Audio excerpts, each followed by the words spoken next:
Hello friends, तो कैसे हैं आप सब। आई होप आप सब अच्छे होंगे। स्वागत है आप सभी का आपके अपने चैनल जुनून पढ़ाई का में। चलिए हम लोग जो ईवीएस का अपना प्रैक्टिस कर रहे थे उसको आगे बढ़ाते हैं और देखते हैं आज प्रैक्टिस सेट 4। आई होप आप लोगों ने जो प्रीवियस 3 वीडियोस हैं उन्हें ज़रूर देखा होगा और जो हमारी नई एनसीईआरटी आई है, न्यू एनसीईआरटी, उसे भी हम लोग कवर कर रहे हैं। पूरी एक एक लाइन देख रहे हैं ताकि कुछ भी छूटने ना पाए। उसमें भी हमने 3rd क्लास की एनसीईआरटी जो ईवीएस की है उसमें एक चैप्टर बचा हुआ है, उसको एक दिन कवर कर लेंगे तो हमारी 3rd क्लास की एनसीईआरटी हो जाएगी। और वैसे ही हम लोग एसएसटी का जो कर रहे हैं उसमें भी हमने 6th क्लास की नई वाली एनसीईआरटी लगभग कंप्लीट कर ली है। तो चलिए हम लोग अपने प्रैक्टिस सेट को आगे बढ़ाते हैं। देखते हैं आज का अपना पहला क्वेश्चन। और हमारा जो पहला क्वेश्चन है ये किससे संबंधित है? चिपको आंदोलन से संबंधित है। कह रहे हैं कि वातावरण को बचाने की आवश्यकता के लिए हुए कई आंदोलनों को समर्थन मिला है। ठीक है, निम्नलिखित में से किसने 1970 के दशक में चिपको आंदोलन में निर्णायक भूमिका निभाई थी? तो अगर आपसे एग्जैक्ट इसकी मतलब की तिथि पूछी जाए कि कब ये आंदोलन हुआ था तो ये 1973 में माना जाता है। ठीक है, तो आप देखिए 4 इसके ऑप्शन दिए हुए हैं आपको। वंदना शिवा, सुंदरलाल बहुगुणा, मेधा पाटेकर और बाबा आमटे। तो इसका जो राइट आंसर होगा वो हो जाएगा अपना सुंदरलाल बहुगुणा जी। ये तो बड़ा फेमस क्वेश्चन हो चुका है अब। तो इसका जो उत्तर होगा वो होगा सुंदरलाल बहुगुणा। और कब स्टार्ट किए थे? तो 1973 में ये स्टार्ट किया गया था चिपको आंदोलन। क्या होता था? पेड़ों की जो कटाई होती थी ना, तो पेड़ों को कटने से बचाने के लिए लोग पेड़ों से जा कर के चिपक जाया करते थे। तो वही है चिपको आंदोलन। आगे देखिए अब हमारा जो दूसरा क्वेश्चन है वो क्या है। ये बड़ा इंपॉर्टेंट है, इस साल पूछा भी गया था इसी तरह का एक क्वेश्चन। कह रहे हैं कि महाराष्ट्र, मध्य प्रदेश और गुजरात में बड़े बांधों के निर्माण के कारण जो स्थानीय व्यक्ति हैं इन्हें अपने प्राकृतिक आवास को छोड़ना पड़ा। अब जब बांध वगैरह बनाए जाएंगे तो ज़मीन भी जाएगी और हो सकता है फ्लड वगैरह भी आने के चांसेस रहते हैं। तो कुल मिला के बहुत सारे लोगों को ज़मीन खाली करनी पड़ गई, यही आपसे बता रहे हैं। कह रहे हैं कि ये जो गतिविधि हुई है, यानी कि जो लोगों को अपना प्राकृतिक आवास छोड़ करके कहीं और जाना पड़ा, इस गतिविधि को आप क्या कहेंगे? पहला है तबादला। तो तबादला तो अफसरों का होता है, सरकार के जो भी मुलाजिम होते हैं उनका तबादला यहाँ से वहाँ होता है। तो ये तो गलत है, ये तो होगा नहीं। कह रहे हैं स्थानांतरण द्वारा अंदर आना और तीसरा कह रहे हैं स्थानांतरण द्वारा बाहर जाना। लास्ट में कह रहे हैं कि विस्थापन। ठीक है, तो इसका जो सही उत्तर होगा वो हो जाएगा अपना ऑप्शन डी, यानी कि विस्थापन। तो आप देखिए, जब कोई भी स्थानीय व्यक्ति किसी भी कारणवश, चाहे कोई प्राकृतिक आपदा हो या मानव निर्मित आपदा हो या अन्य कोई भी रीजंस हो सकते हैं, इवन ये भी हो सकता है ना कि रोजगार के अवसर वहाँ पे उपलब्ध नहीं है, तो इस वजह से भी जब अपना जो मूल निवास स्थान है उसको छोड़ करके किसी अन्य स्थान पर जाते हैं, अपनी जो भौगोलिक इकाई है उसको त्याग करके किसी अन्य भौगोलिक इकाई पे जाते हैं, खुशी खुशी या जाने को विवश होते हैं, तो हम वो जो प्रक्रिया है ना, यहाँ से वहाँ तक जाने का ये जो क्रम है इसको कहते हैं विस्थापन। क्या कहते हैं इसको? विस्थापन। आगे देखिए, जो हमारा अगला क्वेश्चन है ये क्या कह रहा है। हमारा जो अगला क्वेश्चन है, कह रहे हैं संपूर्ण विश्व में शुरू होने वाली जो ओजोन परत का संरक्षण एक महत्वपूर्ण पर्यावरण संबंधित पहल है।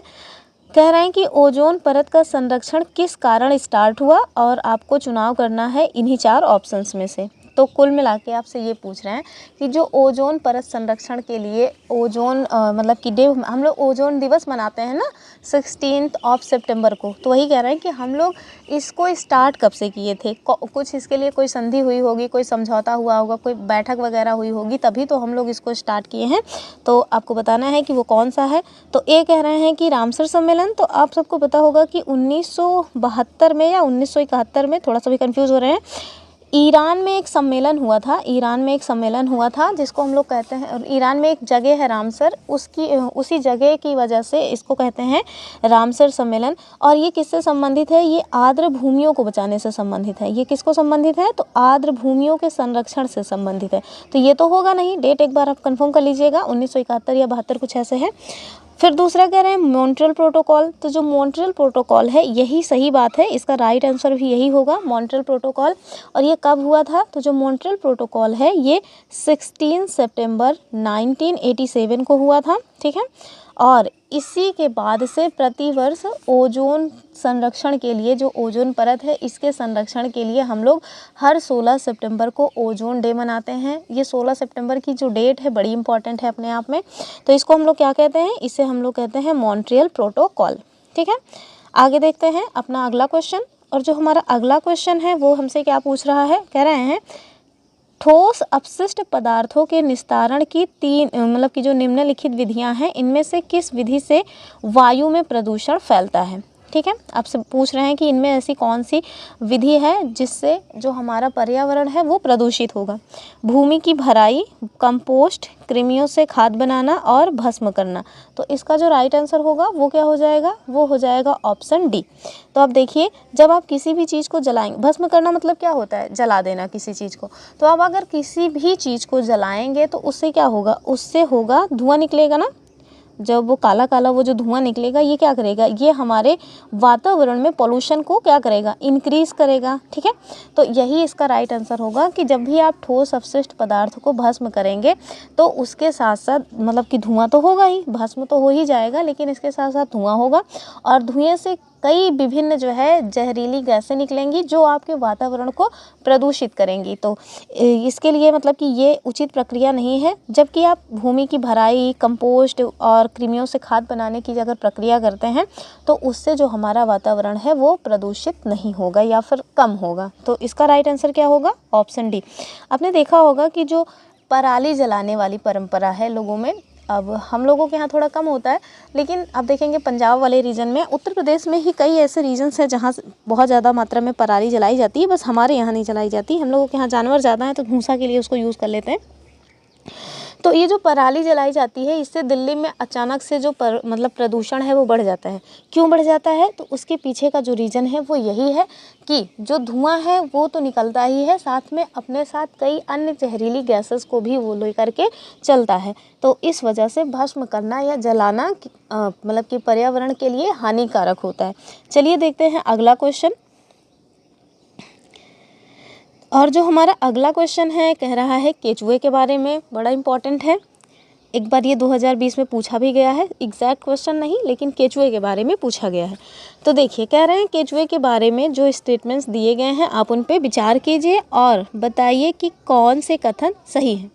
पहला क्या है, कह रहा है कि केचुए जो है वो खेत में छेद बनाते हैं जो वायु और जल के जो मृदा है उसके तक पहुँच के लिए आसान रास्ता प्रदान करते हैं। यानी कि जो केचुए हैं वो खेत में छेद बना करके वायु और पानी का जो मतलब कि है ना, पानी और जल, इसको ज़मीन के अंदर भेजने में इम्पॉर्टेंट रोल प्ले करते हैं। दूसरा कह रहे हैं जो केचुए हैं ये खेत में छेद बना करके ज़मीन को पीली बनाते हैं, ये ज़मीन है जामीन नहीं, ज़मीन को पीली बनाते हैं।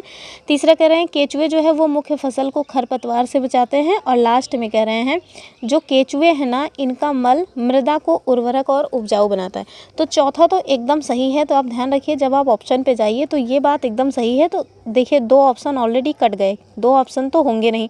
तो अब हमें देखना क्या है, और ए दोनों में ही है, ठीक है, डी भी दोनों में है, ए भी दोनों में है। अब अगर बी और सी में से आपको पता चल जाए कि कौन सा स्टेटमेंट सही है तो आप आराम से इस क्वेश्चन को चुटकियों में सॉल्व करके चले जाएंगे। तो इसका जो राइट आंसर होगा वो हो जाएगा अपना ऑप्शन डी, यानी कि ए, बी एंड डी ये सही है। तो ये जो तीसरा दिया है ना कि केचुए जो है वो खरपतवार को बचाते हैं, तो केचुओं का काम ये नहीं है, बल्कि जो पक्षियाँ होती हैं ना वो पक्षियाँ भी खरपतवार से नहीं बल्कि कीड़े मकोड़ों से बचाती हैं। तो इसका जो राइट आंसर होगा वो हो जाएगा ऑप्शन डी। तो ये केचुओं का काम मिट्टी में छेद बनाते हैं। आप देखेंगे कि जहाँ भी वो रहते हैं ना वो अंदर ऐसे घुसते रहते हैं और उससे क्या होती है, उससे जो हमारी मिट्टी है वो काफ़ी भुरभुरी हो जाती है। और जब मिट्टी भुरभुरी रहेगी तो उसको फिर उस मिट्टी में पानी और जो हमारा होता है ना हवा वो आसानी से अंदर प्रवेश कर जाएगी। और दूसरा ये ज़मीन को पीली भी बनाते हैं। और आप देखिए कि इनका जो मल होता है वो उर्वरक के रूप में काम करता है, नाइट्रोजन छोड़ते हैं दरअसल ये। आगे देखते हैं हम, ऑप्शन डी इसका राइट आंसर होगा। अब देखिए हाथियों के बारे में पूछा जा रहा है, बहुत ही इंपॉर्टेंट है ये क्वेश्चन, मैंने पहले भी कराया हुआ है और फिर से करा रहे हैं। ये क्वेश्चन सेम पूछा भी गया था, तो इस वजह से ये वाला क्वेश्चन मैंने पहले कराया भी था 7 जुलाई को जो पेपर हुआ था, और ये क्वेश्चन 7 जुलाई को पेपर जो हुआ था उसमें आया भी था और फिर से करवा रहे हैं। बहुत इंपॉर्टेंट है क्योंकि ये 2020 में भी आया था, उसके बाद 2024 में भी आया है, फिर पता नहीं कब आ जाए। चलिए आगे देखते हैं। तो आपसे कह रहे हैं कि जो हाथी है ना इनके बारे में कुछ स्टेटमेंट दिए गए हैं, आपको बताना है कि कौन से स्टेटमेंट सही है, ठीक है। पहला जो ऑप्शन है कह रहे हैं कि एक झुंड में, यानी हाथियाँ जो होती हैं दरअसल वो एक झुंड में चलती हैं, ठीक है, सिंगल हाथी नहीं चलते हैं। तो जब हाथियाँ झुंड में चलती हैं तो कह रहे हैं कि एक झुंड में 20-25 हथिनियाँ और बच्चे होते हैं, ठीक है। दूसरा कह रहे हैं कि जो हाथी है वो 4-5 वर्ष की आयु तक ही इस झुंड में रहते हैं। तीसरा कह रहे हैं एक बड़ा हाथी एक दिन में 100 किलोग्राम से भी ज़्यादा पत्ते और झाड़ियाँ खा लेता है। और लास्ट में कह रहे हैं कि किसी हाथिनियों के झुंड में जो सबसे बुजुर्ग हथनी होती है वही सारे फैसले लेती है। तो जो हमारी एनसीईआरटी है ना उसमें लिखा हुआ है कि जो सबसे बुजुर्ग हथनी होती है वही जो है इसकी नेता होती है। तो नेता का मतलब क्या हुआ, नेतृत्व करना, नेतृत्व करेगा तो सारे फैसले भी खुद ही लेगा। तो ये वाला स्टेटमेंट एकदम सही है। तो आप देखिए कि क्या कुछ एलिमिनेट हो रहा है। तो आप देखिए कि अगर ए वाला स्टेटमेंट सही है, मतलब डी वाला जो है स्टेटमेंट सही है, तो उसके साथ साथ आप देखिए कि ऑप्शन ए और ऑप्शन बी ये दोनों एलिमिनेट हो गए। क्यों? क्योंकि इनमें डी दिया नहीं है। अब हमारे पास 50-50 के चांसेस हैं, या तो सी सही होगा या तो डी सही मतलब सही होगा। तो चलिए देख लेते हैं कौन सा सही होगा। तो आप देखिए कि इसका जो सही आंसर होगा वो हो जाएगा अपना ऑप्शन सी, ठीक है। और ऑप्शन सी में कौन से हैं, सी और डी सही है। तो आप देखिए सी और डी जो है वो सही है। क्यों सही है? क्योंकि एक जो बड़ा हाथी होता है यानी कि जो युवा हाथी है वो 100 केजी से भी ज़्यादा पत्ते और झाड़ियाँ एक दिन में खा लेता है। और ये भी देखिए कि जो हथनी है वो बुजुर्ग जो सबसे मतलब कि उम्र दराज हथनी होती है वही नेता होती हैं, उन्हीं के द्वारा सारे फैसले लिए जाते हैं। अब आप सोच रहे होंगे कि पहला क्यों गलत है। तो आप देखिए कि जो पहला है वो इस वजह से गलत है क्योंकि इसमें 20-25 हाथियाँ एक साथ नहीं चलते हैं। इसमें आपको 10 से 12 जो हथनियाँ होती हैं उनका झुंड मिलेगा, हाथिनियाँ रहेंगी और उनके बच्चे रहेंगे। और एक बात याद रखिएगा कि जब हाथी के बच्चे जो होते हैं, जो मेल हाथी होती हैं, मतलब कि ये हाथी मेल ही हाथी कहिए, उनको हथाना तो कहेंगे नहीं, तो वो जो होते हैं ना वो दरअसल 15 साल तक झुंड में रहते हैं, अपनी मम्मी के साथ रहते हैं। उसके बाद फिर वो झुंड को छोड़ करके चले जाते हैं। तो झुंड में जो रहती हैं वो हथिनियाँ और उनके छोटे छोटे बच्चे रहते हैं। और आगे कह रहे हैं कि ये हाथी 4-5 वर्ष तक, तो 4-5 वर्ष तक नहीं, लगभग 15 वर्ष तक इस झुंड में रहते हैं। लगभग 14-15 साल तक वो लोग झुंड में रहते हैं। उसके बाद फिर झुंड को छोड़ करके आगे बढ़ जाते हैं। एक चीज़ और याद रखिएगा कि जो हाथी होते हैं वो बहुत ज़्यादा आराम नहीं करते हैं, दिन में 3-4 घंटे ही आराम करते हैं। और इसका राइट आंसर क्या होगा? ऑप्शन सी, ठीक है। हम आगे देखेंगे। ये क्वेश्चन बहुत इंपॉर्टेंट है, एक एक पॉइंट बहुत इंपॉर्टेंट है। ऐसे ही जो है चीज़ें, जो आंकड़े हैं उनको चेंज करके पूछ लिया जाता है। हो सकता है कल को आपसे पूछ लें कि जो हाथी है, एक मतलब कि युवा हाथी एक दिन में 200 ग्राम तक जो है खा ले जाता है, या 200 किलोग्राम तक पत्तियाँ और झाड़ियाँ खा लेता है, और तो फिर आपको प्रॉब्लम हो जाएगी अगर आपने इसको नहीं देखा है। और इवन एक क्वेश्चन आपके लिए छोड़ के जा रहे हैं, मैंने पहले करवाया हुआ है, कि जो छोटा हाथी होता है यानी कि 1 से 1.5 साल का जो हाथी का बच्चा होता है उसका वेट कितना होता है, वेट कितना होता है, ये आप मुझे कमेंट करिएगा, मैंने पहले बताया हुआ है। चलिए आगे देखते हैं। ये क्वेश्चन भी 2020 में पूछा गया था। 2020 में जब मैंने पेपर दिया था ना तो ये क्वेश्चन पूछा गया था। चलिए देख लेते हैं। कह रहे हैं कि घटपर्णी यानी कि एक शिकारी पौधा या फिर पिचर प्लांट है जो कीट और मेढक तक को फंसा करके खा सकता है। हमारे देश के एक पूर्वी राज्य में ये पाया जाता है। आपको उस राज्य का नाम बताना है। अब इस टाइप से नहीं पूछा गया था हमसे, दरअसल ये पूछ लिया गया था कि वो पौधा कौन सा है जो कीटभक्षी टाइप का है। थोड़ा स्टेटमेंट बना के पूछे थे। तो देख लेते हैं कहाँ पाया जाता है। हम ये जो भी आपको इलाके दिए हुए हैं यानी कि जो भी राज्य दिए हैं ये सब के सभी नॉर्थ ईस्ट रीजन्स हैं, यानी कि जो हमारा उत्तर पूर्वी भारत है ये सभी वहीं के राज्य हैं। जैसे नागालैंड, सब आप देखेंगे जो हमारा नॉर्थ ईस्ट का ये जो हमारा, अगर आप ये नॉर्थ ईस्ट का मान लें कि मैप है तो यहाँ सबसे नीचे आपको नागालैंड मिल जाएगा, असम यहाँ आपको ऊपर ही मिल जाएगा, मेघालय यहाँ पे आपको ऐसे ऐसे लंबी लंबी पहाड़ियाँ हैं जिसमें आपको गारो खासी जयंतिया हिल्स मिलेंगी, तो वहाँ है। और क्या बच गया? मिज़ोरम भी यहीं पर है। तो इसका जो उत्तर होगा वो क्या हो जाएगा? वो तो हो जाएगा अपना ऑप्शन बी, यानी कि मेघालय। ये जो निफेंथिस होता है ना ये मेघालय में पाया जाता है। और जो हमारी थर्ड क्लास में नहीं, 4th या 5th क्लास की जो एनसीईआरटी है उसमें बहुत अच्छे से इनके बारे में बताया गया है। ये घटपर्णी पौधा होता है, यानी कि जो छोटे छोटे कीड़े मकोड़े होते हैं ना उनको क्या करता है? खा जाता है।